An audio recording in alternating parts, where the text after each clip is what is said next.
अस्सलामु अलैकुम वरहमतुल्लाहि वबरकातुह। नहमदुहु व नुसल्ली अला रसूलिहिल करीम, अम्मा बाद। आज मैं आपके सामने एक बहुत ही पेचीदा मसला, जो समझने में बहुत डिफ़िकल्ट लोग समझते हैं, मैं ये समझता हूँ ये बहुत इजी है। जिस तरीके से मैं इस चीज़ को समझाऊँ बहुत इजी है, वो है तकदीर के बारे में। अब आप लोगों की रिक्वेस्ट की वजह से मैं ये वीडियो बनाना चाहता हूँ कि मैं ये देखता हूँ कि बहुत सारे नौजवान भी और बहुत सारे लोग ये तकदीर के ग़ुलाम हो चुके हैं। तकदीर का मतलब होता है डेस्टिनी। अब ये डेस्टिनी के ग़ुलाम हो चुके हैं। यानी अब इस तकदीर के मसले को मैं एक वर्ड में आपको समझा सकता हूँ कि जिसको ये कहते हैं अल तकदीरु इल्मुल्लाहि साबिक़। बस ये वर्ड अगर आपको समझ में आ जाए तो तकदीर समझ में आ सकती है। यानी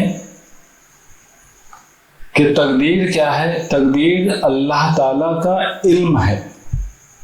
यानी अल्लाह ताला का इल्म इतना वसी है जिसकी कोई इंतहा नहीं है, जिसको हम नहीं समझते, समझ सकते, हमारे इहाते में नहीं आ सकता। अल्लाह ताला का इल्म, कुछ बातें तो फिक्स होती है और कुछ बातें जो तकदीर में भले से लिखी गई है किताब में, मगर वो अल्लाह के इल्म की वजह से वो लिखी गई है।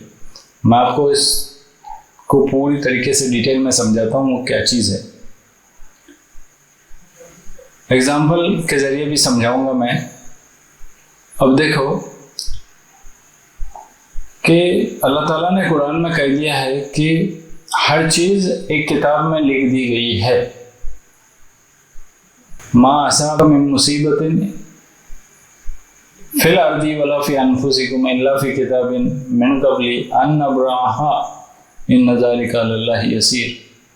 यानी हर चीज़ उस किताब में लिखी गई है, जो ज़मीन पे होती है और जो तुम्हारे जानों पर होती है। कुछ भी मुसीबत आ जाती है, वो हर चीज़ उस पर लिखी गई है। अभी अल्लाह ताला यहाँ पे क्या बयान कर रहा है कि हर चीज़ लिखी गई है। देखो, जब हम ये कहें, दो तरीके से इसको समझो कि कुछ चीज़ें हमारे इख्तियार में नहीं है और बहुत सारी चीज़ों का अल्लाह ताला ने हमें इख्तियार दे के भेजा है। अब जैसे कि हमारे माँ बाप कौन होंगे ये हमारे इख्तियार में नहीं है, हमारा रंग कैसा होगा ये हमारे इख्तियार में नहीं है, हम कहाँ पे पैदा होंगे हमारे इख्तियार में नहीं है, हम किस नस्ल में पैदा होंगे, किस गांव में पैदा होंगे ये हमारे इख्तियार में नहीं है, हम कितनी रोज़ी कमाएंगे ये हमारे इख्तियार में नहीं है, हम कहाँ पे मरेंगे ये हमारे इख्तियार में नहीं है। अब ये सारी चीज़ें जो हमारे इख्तियार में नहीं है उस पर अल्लाह ताला का कंट्रोल है, और हर चीज़ पे अल्लाह ताला का कंट्रोल है वैसे, मगर बहुत सारी चीज़ें हमको अल्लाह ताला ने वदियत कर दी है, ऑलरेडी इनबॉर्न है, इनबिल्ट है, और हमको इख्तियार दिया गया है। फ़हल हमाहा फुजूरहा व तकवाहा, उसने दो रास्ते बताए, वहदैनाहुन नजदैन, दो रास्ते बताए और उसे हमारे अंदर इल्हाम किया, एक गुनाह का रास्ता और एक नेकी का रास्ता, और उसने हमको चॉइस दे दिया। अब जो चाहे आप चूज कर सकते हो। अब जब एक आपको एग्जांपल देता हूँ, अल्लाह ने कैसे लिख दिया है उसकी एग्जांपल, बहुत प्यारी एग्जांपल है। जब टीचर क्लास में जाता है तब सारे स्टूडेंट्स एक कैलिबर के नहीं होते, उसमें डिफरेंट कैलिबर्स रहते हैं, यानी एक ही ज़हनियत के नहीं होते। कुछ स्टूडेंट बहुत होशियार रहते हैं और कुछ स्टूडेंट बहुत नाकारा रहते हैं, मेहनत नहीं करते और समझ में भी नहीं आता कुछ चीज़ें उनको। तो ये टीचर जो रहता है उसको पता रहता है कौन पास होने वाला है और कौन नापास होने वाला है। ये किस वजह से हुआ? ये उसके इल्म की बदौलत हो गया। यानी अगर उस टीचर ने 2 महीना एग्ज़ाम के पहले ये लिख दिया किसी पेपर पे कि ये बच्चा फेल होने वाला है और ये फलां बच्चा पास होने वाला है, तो वो इसके इल्म की वजह से वो लिख सकता है। अब वो बच्चा एग्ज़ाम देने के बाद फेल हो जाता है एक, और दूसरा बच्चा टॉप कर जाता है। तो क्या मैं आपको पूछता हूँ कि वो जो बच्चा फेल हो गया वो इस वजह से हुआ कि उसने वो वहाँ पे लिख दिया था कि ये बच्चा फेल होने वाला है, या उसकी मस्ती से हुआ? और जो बच्चा कामयाब हो गया अच्छे नंबर से, उसने वो भी लिख दिया था, क्या वो उसकी लिखने की वजह से वो कामयाब हो गया, या तो उसकी मेहनत की वजह से वो कामयाब हो गया? ये यहाँ पे चीज़ समझने वाली है।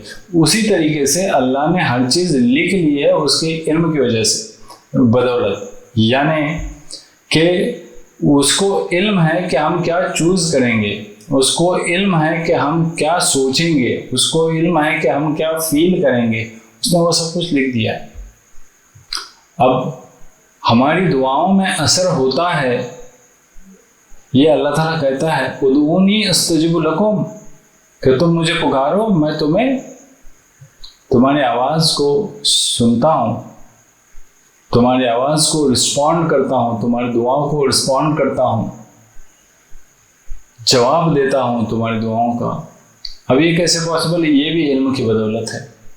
अल्लाह ताला को मालूम है कि आप क्या दुआ करने वाले हो, अल्लाह ताला को मालूम है कि आपके ऊपर कौन सी मुसीबत आने वाली है, अल्लाह ताला को मालूम है कि आपको कब और कहाँ पे ज़्यादा खुशी होने वाली है, और उस वक्त आपके फीलिंग्स क्या होंगे, ये भी अल्लाह ताला को मालूम है। वो चीज़ लिख दी है।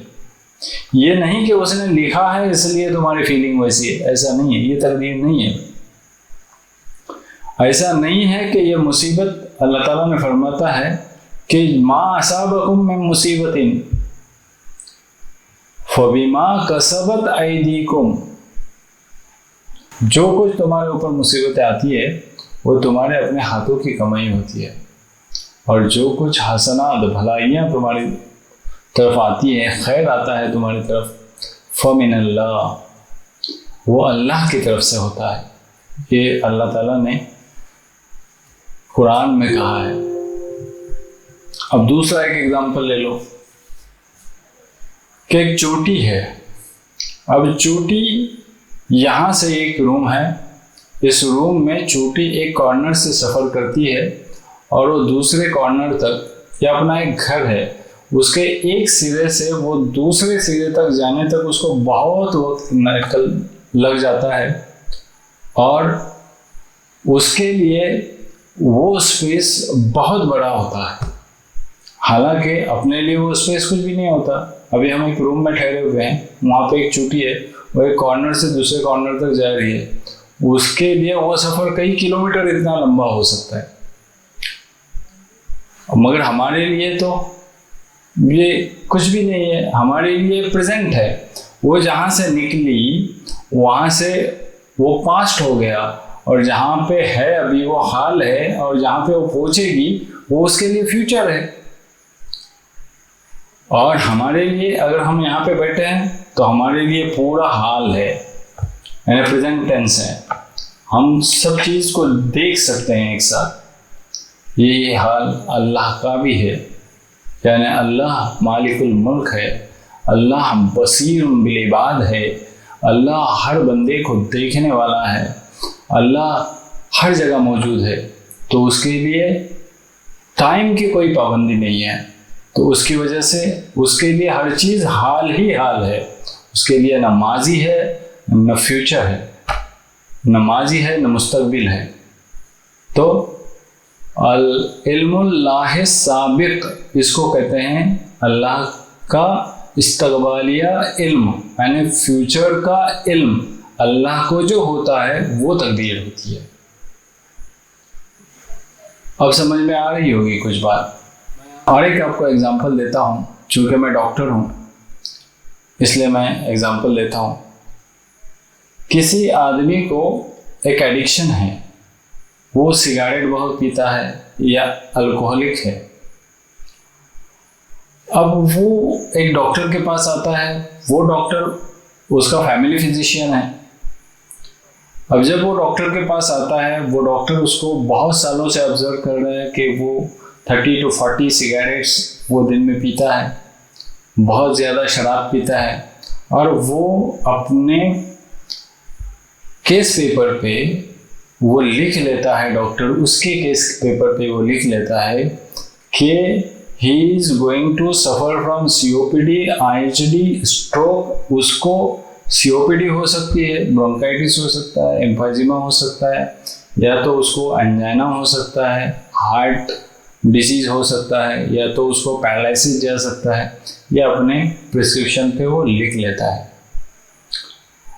अब यहाँ पे भी समझने वाली बात है, अब जब ये लिखा उसने आज, मगर उसको पैरालिसिस का अटैक आ गया 2 साल के बाद में, तो ये देखो क्या उसको जो पैरालिसिस का अटैक आ गया 2 साल के बाद में, क्या वो उसके लिखने की वजह से है या उसके करतूतों की वजह से है? मुसीबतिन फबीमा कसबत ऐदीकुम, जो कुछ तुम्हारे साथ होता है, कुछ मुसीबत आती है, मुसीबा ही एक्चुअली उसको कहते हैं मुसीबत।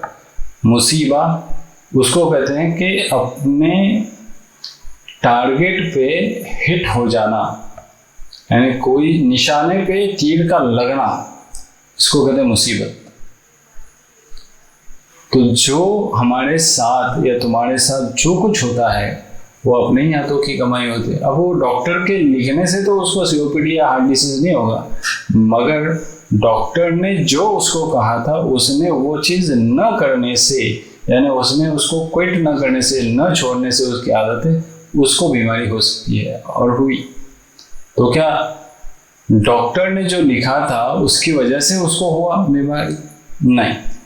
उसी तरीके से अल्लाह ने जो लिख लिया है वो उसके इल्म की वजह से है, और ना ही कि जो उसने लिख लिया है वो तुम्हें करना पड़ेगा, ऐसा नहीं है। अगर ऐसा होता तो जो लोग खुदकशी करके मरते हैं उनका क्या दोष है? अगर ऐसा होता कि जहन्नम और जन्नत ये सब के लिए लिख दी गई है, तो फिर आमाल किसके लिए होंगे? अगर ऐसा होता कि पैसे भी, या तो आदमी मालदार बनेगा या मुफलिस रहेगा, ये भी अगर लिख दिया होता एंड आउट ऑफ कंपल्शन उसको फिर पॉवर्टी ही, माने गरीबी ही बर्दाश्त करनी पड़ती, तो ये फोर्सफुल हो जाता था। मगर अल्लाह ने ऐसा नहीं किया है। अल्लाह ने ऐसा किया है कि तुमको इख्तियार दे दिया है। अब मैं दूसरे वे से आपको समझाता हूँ। अब बात यहाँ पे ये आती है कि देखो, हमको चॉइस दे दिया है, अगर हमने जो चॉइस करेंगे उस हिसाब से हमारे साथ उस चॉइस को कॉन्सिक्वेंसेस हो जाएंगे। अगर हमने चॉइस गलत की तो कॉन्सिक्वेंसेस गलत आने ही वाले हैं। अब जो हम चॉइस करेंगे या करने वाले हैं वो अल्लाह ताला ने लिख दिया है, और फिर ये चॉइस करने के बाद जो उसका रिजल्ट आएगा वो अल्लाह ताला ने लिख दिया है। ये नहीं कि तुमको यही चूज करना पड़ेगा और फिर इसका रिजल्ट यही आएगा, ऐसा नहीं लिखा है। समझ में आ रही बात जो मैं बताना चाह रहा हूँ? ये बहुत ही सिंपल है अगर हम इसको समझने की कोशिश करेंगे। अब मैं आपको दूसरे वे से भी समझाता हूँ कि अगर एग्जाम में बच्चा 2 + 2 = 5 लिख रहा है, तो क्या वो टीचर वहां पे उसको करेक्ट करता है? नहीं, मगर वो पेपर तो चेक होता है आफ्टर एग्जामिनेशन के बाद में, वो पेपर चेक होता है, फिर उसको मार्क दिए जाते हैं और उसको करेक्ट नहीं किया जाता। जैसा उसने लिखा है पेपर उस हिसाब से उसको मार्क्स मिलते हैं। इसलिए अल्लाह ताला ने हमें इस दुनिया में भेजा है, आजमाता है वो, यहाँ पे हमको वो करेक्ट नहीं करता। अगर हम उसकी तरफ रुजू करेंगे तो हमको गाइड करता है। अल्लाह ताला हमें जो हम आज यहाँ पे अमल करेंगे उसका बदला, जजा या सजा, वो हमको आखिरत में देने वाला है, मरने के बाद वाली जिंदगी में देने वाला है। अब जो हम चाहते हैं कि हमारे साथ हो, देखो हमारी डेस्टिनी, हमारी किस्मत हमारे ही हाथों में होती है। ये अल्लाह ताला ने हमें इख्तियार दे दिया है। कैसे? मैं बताता हूँ, being born in the poor family was not your choice, but to die in a poor family is your choice. यानी गरीब खानदान में पैदा होना ये तुम्हारी चॉइस नहीं है, मगर गरीबी में मरना ये तुम्हारी चॉइस है। यानी डेस्टिनी, जो किस्मत जिसको कहते हैं, वो हमारे हाथ में होती है। वाखिर दावाना अल्हम्दुलिल्लाहि रब्बिल आलमीन।